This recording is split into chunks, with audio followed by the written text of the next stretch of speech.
این دو بالا این سه این چهار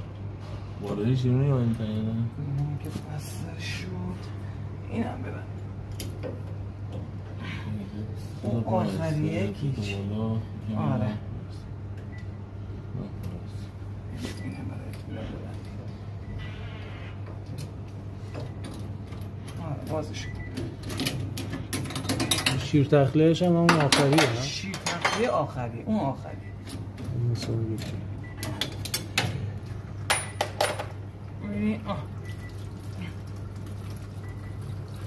چیلر خاموش شده گرم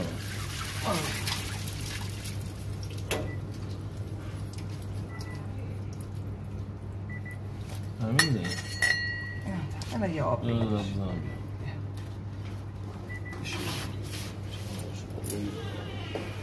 متوجه شدی برای؟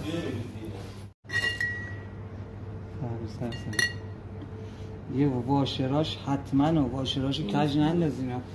این واشرا نداریم یه واشر هم زیرش یه واشر زیر یه واشر رو باید کجکی بدمیم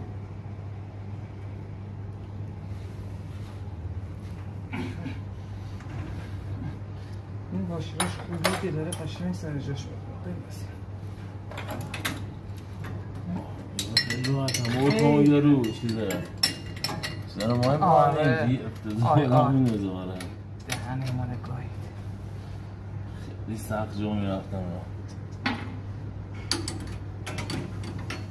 اصلا یارو اومده بود یخچالیه میگفت همه چیزش بکنم فقط این بستاش او بیار بسا آیا رو دست نه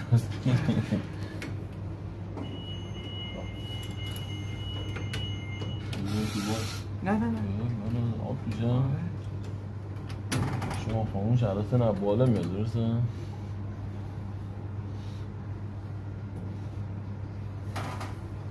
آب تصفیه بالا مستقیم میاد تو شده آب تصفیه منبش اینه آب بریزی توش آب نهره خب شیراشو دیگه همه رو باز یک دو سه چهار یکی هم پشت پنج این یکی رو باید باز کنی این هم هست اونم محض اطمینان بود دو چهار شیش تا دستگیره یک دو تا پایین دو تا بالا یکی هم پشت یکی هم پشت تمام شد